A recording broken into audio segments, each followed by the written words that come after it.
Il n'y a aucun noir en sécurité à la surface de cette planète. Pourquoi? Parce que l'Afrique n'est pas un continent puissant. Lorsqu'un Anglais, on y touche en Argentine, le gouvernement anglais demande pourquoi vous avez touché à cet Anglais. Qu'est-ce qui s'est passé? Lorsqu'on touche à un Américain au fin fond de Bombay, ils descendent voir le maire de Bombay. Qu'est-ce qui s'est passé? Quand on touche à un Africain, il n'y a personne. Regardez l'état d'Haïti. Haïti est obligé d'aller à l'ONU alors que l'Haïti fait partie de l'Union africaine. Pourquoi l'Union africaine n'envoie pas des moyens militaires qu'il faut pour rétablir l'ordre?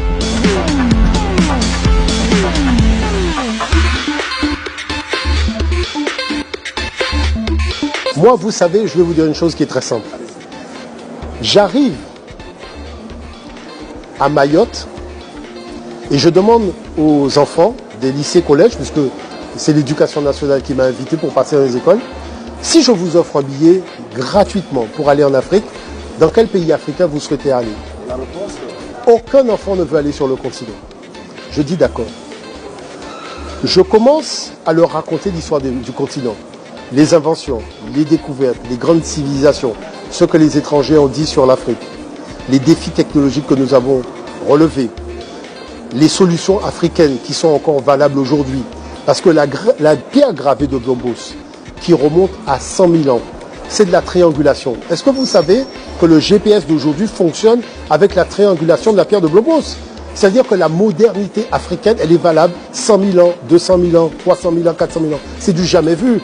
C'est jamais arrivé dans une civilisation qu'un modèle reste, je dirais, immuable quand vous soyez à un niveau de technologie primaire ou à un niveau de technologie avancée. C'est toujours la solution africaine qui est valable. Il n'y a pas d'autre solution que la solution africaine. Je repose la question aux enfants. Dans quel pays voulez-vous aller? Tout le monde veut voyager. Donc je me suis dit, tu vois, il y a une chose quand même qui est assez importante. Il y a la technique du verre à moitié vide et à moitié plein. Quand on présente l'Afrique, même aux jeunes générations africaines sur le continent, on leur présente l'Afrique selon la technique du verre à moitié vide. Donc le jeune, il me dit quoi? J'ai envie de quitter l'Afrique. Mais moi, j'étais au Mali. Je discute avec un jeune. Je lui dis, mon cher ami, je vois que tu es ici, dans ton pays, tu es dans la capitale, Bamako, et je te sens un peu tristouné. Il me dit, moi, je pense que si j'étais à New York, j'aurais réussi ma vie mieux qu'ici. Je dis, ok, d'accord. Viens, on va dans un arbre. On va prendre 2 graines. On va planter une graine à Bamako. On prend l'avion, on va planter une graine à New York. Est-ce qu'il y a une graine qui ne va pas donner un arbre? Il me dit, oui, en fait, les 2 graines vont donner un arbre. Donc je lui dis, tu sais quoi? Regarde ta nature. Et ta nature t'enseigne ce que c'est que la vie. La graine, elle commence par faire des racines. Et une fois qu'elle a fait des racines puissantes, elle sort du sol. Et elle s'élève. Elle ne va pas regarder si je suis à Bamako ou si je suis à Los Angeles. Elle sait que sa destinée, c'est l'élévation. Ensuite, porter des fruits pour servir aux intérêts des jeunes générations. Fais simplement comme l'arbre. Et tu verras la puissance que tu vas acquérir parce que le sol de Bamako va te permettre de pouvoir à ton élévation. Vous voyez, c'est ça l'enjeu. C'est d'expliquer que la nature s'est développée partout. Elle a relevé les challenges partout. Alors, je vous dirais, il y a 2 choses. La mission, elle est importante parce que ce n'est pas simplement l'Afrique. Je vais vous expliquer le problème de fond.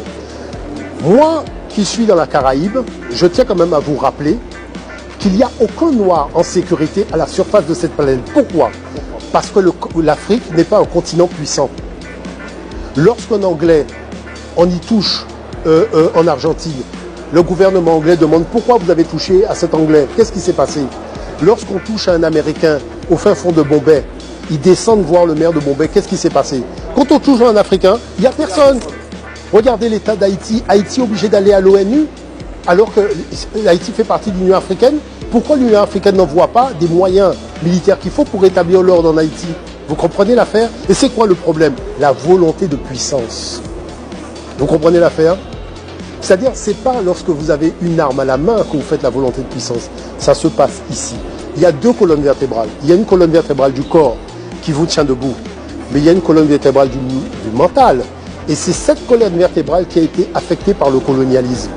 Maintenant, il faut la rebâtir vertèbre après vertèbre et inventer des solutions nouvelles reposant sur nos patrimoines ancestraux.